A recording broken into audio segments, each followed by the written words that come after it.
Division आपके सामने रख चुके हैं। अब आइए बात कर लेते हैं मगध भोजपुर की, जिसमें 12 लोकसभा की सीटें हैं। और मगध भोजपुर की अगर आप बात करेंगे तो बीजेपी 7 सीटें जीत रही है, जेडीयू 2 सीटें जीत सकती है। हम की अगर बात करेंगे तो 1 सीटें हम के खाते में भी जाएगी। और देखिए यहां भी आरजेडी अपनी मौजूदगी दर्ज करा रही है। आरजेडी 1 सीट जीत सकती है और लेफ्ट के खाते में यानी कि सीपीआई-एमएल के खाते में भी 1 सीट जाती हुई नजर आ रही है। तो मगध भोजपुर की बात कर रहे हैं हम, 7 सीटें बीजेपी, जेडीयू 2 सीटें, हम के खाते में 1 सीट जा रही है, यानी कि कुल मिलाकर 10 सीटें एनडीए के खाते में मगध भोजपुर से जाती हुई नजर आ रही है। भावेश, देखिए इस पूरे रीजन में देखिए वैसे तो भाजपा का दबदबा रहा है, पहले से भी विधानसभा में भी भाजपा बहुत अच्छा परफॉर्म कर रही थी, लेकिन 2 जो स्पेसिफिक सीटें आपको दिख रही है, जो एक काराकाट की है और एक जहानाबाद की है, 2 स्थानीय कारणों की वजह से एनडीए शायद यहाँ पे हार सकती है। काराकाट को आप सबको पता है उपेंद्र कुशवाहा चुनाव लड़ते हैं, उनका भी वही रहे 2019 के बाद से 2014 में बीजेपी के साथ लड़े थे, फिर 2019 में चले गए थे आरजेडी के अलायंस के साथ चले गए थे, फिर अलग पार्टी बना के विधानसभा चुनाव में 2020 में अलग चुनाव लड़े थे, फिर उसके बाद अपनी पार्टी का जेडीयू में मर्ज किए, फिर अलग पार्टी बना के उन्होंने बीजेपी के साथ आ गए, फाइनली अब 1 सीट पे चुनाव हार रहे। अब वहाँ पे उनका बहुत ज़्यादा खुद का जनाधार है नहीं, एक खास कम्युनिटी को बिलोंग करते हैं, उसमें भी बीजेपी ने बहुत पहले से सेंध लगा दिया, तब वो वोटों का कन्वर्जन नहीं हो रहा है। दूसरी तरफ पवन सिंह, आपको याद होगा एक पवन सिंह जो सिंगर है, भोजपुरी सिंगर है, वो वहाँ पे चुनाव लड़ रहे हैं, उसमें एक दिख रहा है कि वो भाजपा के वोटों में सेंध लगाएंगे, जिसके वजह से शायद यहाँ पे एनडीए के लिए सीट मुश्किल हो सकती है। जहानाबाद की सीट वैसे ही पिछली बार बहुत क्लोज फाइट हुई थी, यहाँ पे जेडीयू के लिए बहुत मुश्किल हुई थी पिछली बार जीतना, इस बार भी बहुत मुश्किल है जीतना, और शायद यहाँ पे आरजेडी आसानी से ये चुनाव जीत जाए। जी ठीक, काराकाट जहानाबाद, समीर जी। देखिए मुझे लग रहा है कि जिस हिसाब से अभी तक बिहार का अपन देख रहे हैं उसके अंदर मुझे लगता है कि भारतीय जनता पार्टी के साथ नीतीश कुमार साथ में है, चिराग पासवान साथ में है, मांझी साथ में है, उपेंद्र कुशवाहा साथ में, इतना बड़ा गठबंधन भारतीय जनता पार्टी के पास है। और अगर आप दूसरी तरफ देखोगे तो तेजस्वी यादव के साथ सिर्फ कांग्रेस का एक बड़ा गठबंधन है, कांग्रेस का बहुत वजूद नहीं है एक माले गठबंधन में। उसके बाद भी अगर आप देखेंगे तो आरजेडी एक बेहतर प्रदर्शन करते नजर आ रही है इतने बड़े गठबंधन के सामने। ये कहा जा सकता है कि तेजस्वी यादव अकेले वहाँ इतने बड़े गठबंधन से लड़े और हर जगह सीट लेके आ रहे हैं। अब जैसे पवन सिंह का बता रहे थे तो वहाँ पर मुझे लग रहा है कि उपेंद्र कुशवाहा उस सीट से लड़ रहे हैं, उपेंद्र कुशवाहा के खाते में गई है। ऐसी स्थिति में अगर पवन सिंह अगर निर्दलीय चुनाव वहाँ से लड़ रहे हैं तो उपेंद्र कुशवाहा शायद मुझे लगता है वो सीट इस बात में वहाँ हार सकते हैं।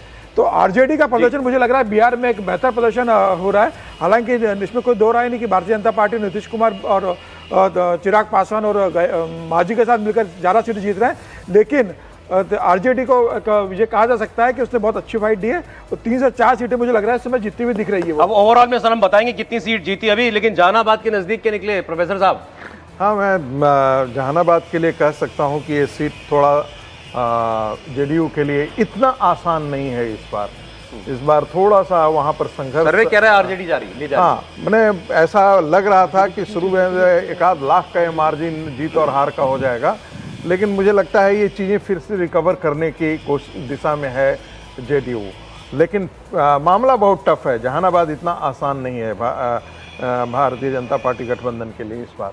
वहाँ मूलतः आप देखेंगे कि Yadav vote bank, Bhumihar vote bank, ये बड़े वोट बैंक हैं वहाँ के, और वो किस तरफ इस चुनाव में पलटेंगे ये कहना बड़ा मुश्किल हो रहा है, क्योंकि वो उस सीट को पहले आरजेडी जीती भी है, पहले भी वो यादव कैंडिडेट वहाँ से जीते हैं।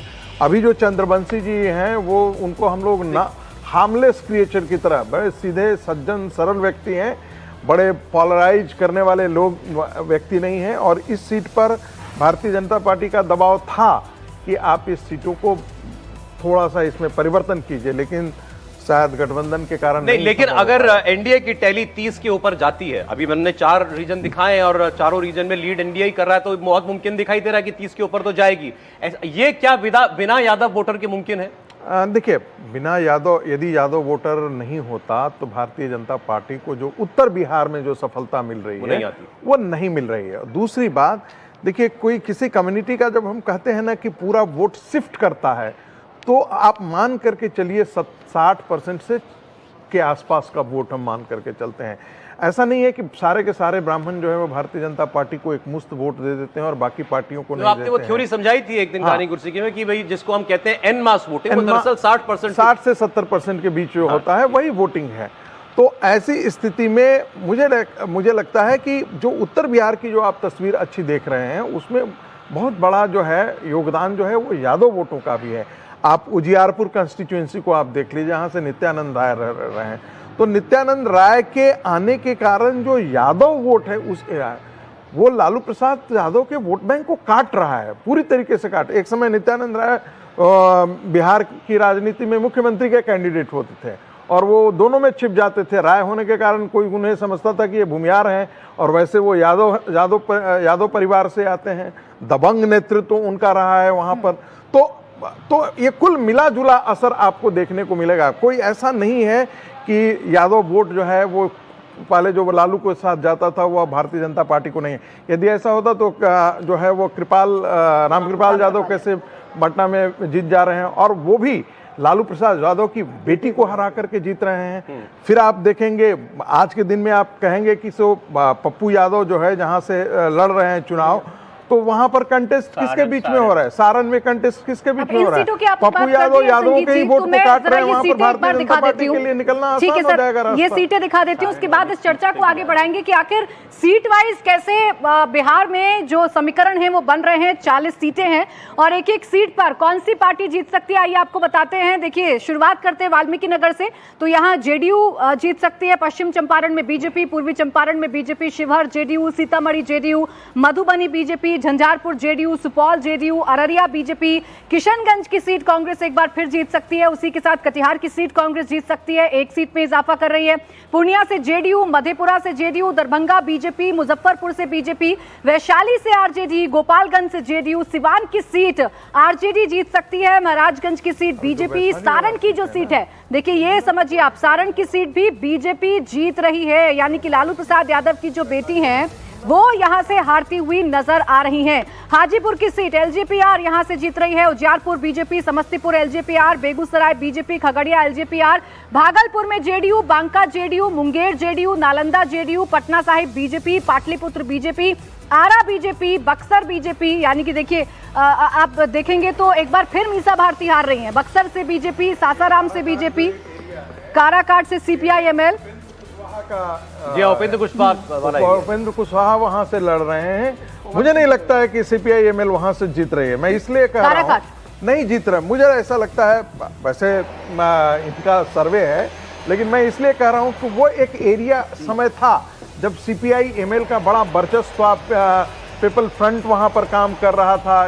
ये सब जो नक्सल एरिया जो था ना, वो उसका बड़ा गढ़ हुआ करता था एक समय जी। लेकिन आज के समय वो एरिया ऐसे है जहां पर भूमियार भी हैं, राजपूत भी हैं, ब्राह्मण भी हैं, कुशवाहा भी हैं, कोयरी, कुर्मी, ये सारे बेल्ट उसमें आ जाते हैं।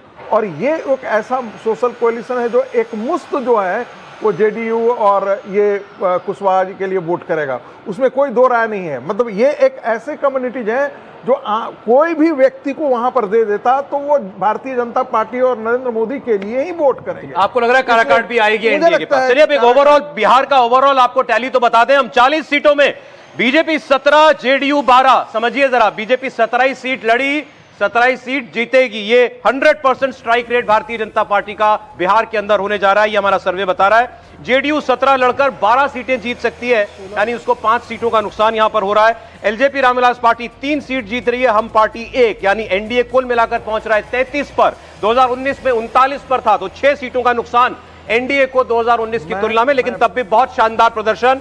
आरजेडी 4 जो 0 थी पिछली बार, कांग्रेस 2, पिछली बार 2 ही थी, सीपीआई-एमएल 1 जो पिछली बार 0 थी, कांग्रेस को 1 सीट थी, माफ कीजिएगा। और कुल मिलाकर के इस बार इंडिया गठबंधन बन रहा है 7, तो एनडीए 33, इंडिया गठबंधन 7। अब इसे आप कहेंगे एक बहुत अच्छा प्रदर्शन। एक छोटा सा मैं टिप्पणी कर लूं, देखिए यदि जेडीयू नहीं भी आती तब भी बिहार की राजनीति में भारतीय जनता पार्टी और रामविलास पासवान का जो गठबंधन था वो 2014 में 31 सीटें जीत करके आई थी, तब जेडीयू दो सीटों पर सिमट गई थी। अभी भी बिहार का सर्वे कोई 2 महीना पहले मैं करने गया था, बिहार में घूम करके आया था, तब भी लोगों का यही मानना था कि भारतीय जनता पार्टी अकेली भी लड़ती है तो 30-32 सीटों के आसपास भारतीय जनता पार्टी और रामविलास पासवान का गठबंधन रिटेन करेगा। जेडीयू के आने से मुझे लगता है कि ये सीटें बेहतर होंगी, यहाँ की स्थिति यहीं पर रह जाएगी। मुझे नहीं लगता है कि 7 सीटें जो है जो आरजेडी और कांग्रेस पार्टी को मिलने जा रही है बिहार में। तो आप कह रहे हैं 2019 वाला ही रिपीट होगा? मुझे लगता है कि 2019 रिपीट करेगा, एक आध सीट इधर उधर हो सकता है, खिसक सकता है, लेकिन भावेश देखिए बिहार में जितनी भी आप 7 सीटों का जो देख रहे हैं कि अपोजिशन को जा रहा है, इंडिया गठबंधन को जा रहा है, उसके सब सीटों के अपने अलग अलग फिनोमेना है। सब स्थानीय कारणों की वजह से हारे। जैसे वैशाली की बात आप कीजिए तो मुन्ना शुक्ला एक बहुत ही अच्छे कैंडिडेट है आरजे की, उनका अपना जनाधार है, वो मियार जाति से आते। उधर एलजेपी का जो कैंडिडेट है रामविलास पासवान, एलजेपी का जो कैंडिडेट है, उनका जो पिछले 5 साल में जो इधर से उधर बढ़ा, जिसकी वजह से एलजेपी के कैडर में भी नाराजगी है।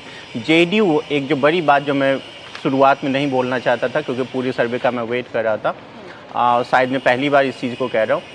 जिस तरह नीतीश कुमार के मन में ये बसा हुआ है कि 2020 में नीतीश कुमार की पार्टी की कम सीटें आने में चिराग पासवान का योगदान है, उसी तरह ग्राउंड पे देखा जा रहा है कि उस तरह जेडीयू का कैडर या जेडीयू का वोट जो है चिराग को ट्रांसफ़र नहीं हो रहा, उनको सपोर्ट नहीं मिला। इसके वजह से आप देखेंगे जमुई और यहाँ वैशाली दोनों में चिराग की पार्टी इस वजह से एक फैक्टर है जिसकी वजह से शायद हार सकती है। दूसरी वजह आप देखेंगे जो जेडीयू जो सीटें हारी, चाहे जहानाबाद हो और एक किशनगंज में आप सबको पता है मुस्लिम डोमिनेटेड, जहानाबाद में स्थानीय कारण है जो जेडीयू का कैंडिडेट था बहुत अच्छा नहीं है, पिछली बार भी मुस्लिम वोट जेडीयू के पक्ष में गया था जिसके वजह से जीत पाई थी। बाकी अलग अलग सीटों पे आप जाएंगे तो यही देखेंगे कि जो स्थानीय कारण है उसके वजह से ये अपोजिशन को सीट मिला। हो सकता है आने वाले दिनों में यदि ये कुछ कॉम्बिनेशन चेंज हो या जो गठबंधन चुनाव पड़ा है सामने पूरा, इसमें बहुत कुछ फेरबदल हो सकता है। अब देखिए जरा 5 सर्वे हमने किए, हमने और भावेश की कंपनी ने मिलकर के 5 सर्वे। हमने शुरुआत की 14 जुलाई 2023 से, जुलाई 2023, अक्टूबर 2023, मार्च 2024, 1 अप्रैल 2024 और 16 अप्रैल 2024। 5 सर्वे में बिहार को देखिए, बिहार की सीटें जो है कैसे उल्टी पलटी हैं। तो पहला सर्वे जुलाई 2023 का, उस वक्त एनडीए 14 पर था, इंडिया गठबंधन 16 पर था 40 में से। अक्टूबर 2023 में एनडीए 24 पर था, इंडिया गठबंधन 16 पर था, वही आंकड़ा। मार्च 2024 आते आते ये हो गया 35 और 5, एनडीए पहुंच गया 35, इंडिया गठबंधन रह गया 5 पर। अप्रैल 2024 आते आते एनडीए बढ़कर 38 पर हो गया, हाईएस्ट 38 पर, और इंडिया गठबंधन 2 पर। और अब 16 अप्रैल 2024 का जो फाइनल आंकड़ा आया है फाइनल ओपिनियन पोल का, उसमें एनडीए 33 है और इंडिया गठबंधन 7 है। मतलब मैक्सिमम जो एनडीए गया है वो 38 गया है और मैक्सिमम जो इंडिया गठबंधन गया है वो 16 गया है, सभी ओपिनियन पोल्स में अगर आप देख रहे हैं तो। वो 16 भी सौरभ, वो 16 भी तब गया जब नीतीश कुमार उनके साथ थे, जनवरी उनके साथ थे तब का सर। जनवरी महीना में जब नीतीश कुमार एनडीए में वापस आ गए थे, उसके बाद जितनी भी सर्वे हुए, 3 सर्वे जो मार्च में हमारा है, फिर अप्रैल में फर्स्ट वीक में और अभी का, उस समय देखेंगे एनडीए 30 से ऊपर सीटें हर जगह लेके आए, सबसे मिनिमम सीटें 33 सीटें आ रही है। जी ठीक। तो नीतीश कुमार के इधर आने के बाद ये 7 सीटें आ रही हैं इंडिया अलायंस को, और ये सबसे ज्यादा है, और एनडीए आ रहा है 33 पर। मतलब ये ग्राफ साफ दिखाई दे रहा है कि जेडीयू के आने का असर क्या हुआ, वो इसमें साफ पढ़ने में आ रहा है। समीर जी। बिल्कुल निश्चित रूप से भारतीय जनता पार्टी भी इस बात को जानती थी कि बिना नीतीश कुमार के जो 2019 का प्रदर्शन रहा है वह भारतीय जनता पार्टी के लिए संभव नहीं होगा। यह बात सही है कि भारतीय जनता पार्टी अपनी 17 की 17 सीटें जीत सकती थी, लेकिन भारतीय जनता पार्टी को विपक्ष को मजबूत नहीं होने देना था, इंडिया गठबंधन को मजबूत नहीं होने देना था, और इसीलिए 2 बेनिफिट भारतीय जनता पार्टी को, एक तो बिहार में सरकार में हिस्सेदारी मिली और लोकसभा में एनडीए गठबंधन की सीटें बढ़ रही है। और भारतीय जनता पार्टी इस बात को जानते थे कि अगर नीतीश लालू के साथ रहेंगे तो कई सीटों पर चुनौती मिल सकती है। लेकिन ऐसा है कि नीतीश के भारतीय जनता पार्टी के पास आने के बाद भारतीय जनता पार्टी को जितना फायदा हुआ तो ठीक है, नीतीश कुमार को जरूर वहाँ पर नुकसान होने जा रहा है, क्योंकि वहाँ उसका जो मुस्लिम वोट बैंक था जो नीतीश के साथ जुड़ा रहा था, वो ये बात मान के चल रहा है कि नीतीश कुमार भारतीय जनता पार्टी के साथ चले गए। ऐसे में मुस्लिम वोट बैंक जो नीतीश के साथ था वो पूरा आरजेडी और कांग्रेस के पास जा रहा है, और उसी कारण नीतीश कुमार इस बार वहाँ 4 से 5 सीटें जो हार रहे हैं, और जो आरजेडी और कांग्रेस को बेनिफिट हो रहा है वो नीतीश की कीमत पर हो रहा है, भारतीय जनता पार्टी की कीमत पर नहीं। तो आपको ये आप तो क्लियर है कि नीतीश को साथ लाना मजबूरी थी भाजपा की। आप कह रहे थे कि अकेले ज्यादा लड़े तो ज्यादा जीतती। मैं ये कह रहा था कि आप देखेंगे कि 2014 में ट्रायंगुलर कॉन्टेस्ट हुआ था, तो यदि नीतीश आरजेडी के साथ जाते तब एक थोड़ा सा भारतीय जनता पार्टी को डैमेज ज़्यादा होता, लेकिन फिर भी बिहार के लोग ऐसे कहते हुए हमको बहुत सारे मिल गए, उसको आप एक साइंटिफिक रिसर्च नहीं कह सकते कि देखिए भारतीय जनता पार्टी, लोग तो वोट मोदी को ही करते हैं लोकसभा चुनाव में, और 30-32 सीट तो भारतीय जनता पार्टी जीतेगी ही जीतेगी, ऐसा आकलन ये जनवरी के प्रथम सप्ताह की मैं बात कर रहा हूँ, जब मैं बिहार के दौरे पे था तब ऐसा आकलन वहाँ से निकल करके आ रहा था। अब इसमें कोई दो राय नहीं है कि 12% से 15% का वोट बैंक जो है वो नीतीश कुमार का है, और वो एक ऐसा वोट बैंक है जिसे आप नीतीश कुमार को आप जो घोषित करना है घोषित कर दीजिए। कुशवाहा सम्राट चौधरी का भारतीय जनता पार्टी में आने के बावजूद भी लाया इसीलिए गया था कि शायद नीतीश कुमार को हम बुरी तरीके से कमजोर कर देंगे, और जो कुशवाहा वोट है, कोयरी वोट है, जो एक मेजर चंक है, वो यदि भारतीय जनता पार्टी के साथ शिफ्ट कर जाती है तो नीतीश का रहना या न रहना उससे कोई फर्क नहीं पड़ता है। लेकिन ओवर द पीरियड ये भारतीय जनता पार्टी को रियलाइज हुआ कि नीतीश के आ जाने से हमें कोई बुरा नहीं है, नीतीश यदि नहीं रहते हैं तो जो गठबंधन है उसको तो डैमेज होगा ही होगा, जो भारतीय जनता पार्टी की सीटों की संख्या जो है गठबंधन के लिए कम हो सकती है, साथ ही जो अपोजिशन है जिसकी तरफ समीर जी ने इशारा किया कि वो अपने आप को ज़्यादा ताकतवर हो सकता है, तो उनकी ताकत कम करना और अपनी ताकत को मेंटेन करने से ऊपर ले जाना, यही मूल जो है रणनीति रही है भारतीय जनता पार्टी को बिहार के अंदर। राहुल जी, मुझे लगता है कि ये जो सर्वे है वो लगभग पास है कि कितनी सीटें जो है बीजेपी। आप सहमत हैं सर्वे से बिल्कुल पहले? सहमत हूँ कि ये लगभग ये तय करता है कि किस तरह से बीजेपी और जो जेडीयू का गठबंधन है वो करने जा रहा है। देखिए, हम ये सब मानते हैं कि जेडीयू को इस बार थोड़ा नुकसान होगा, और हम ये भी मानते हैं कि आरजेडी को थोड़ा फायदा होगा, लेकिन बीजेपी अपना जो परफॉर्मेंस है उसे बेहतर बनाएगी, ये भी हम आपको पता है।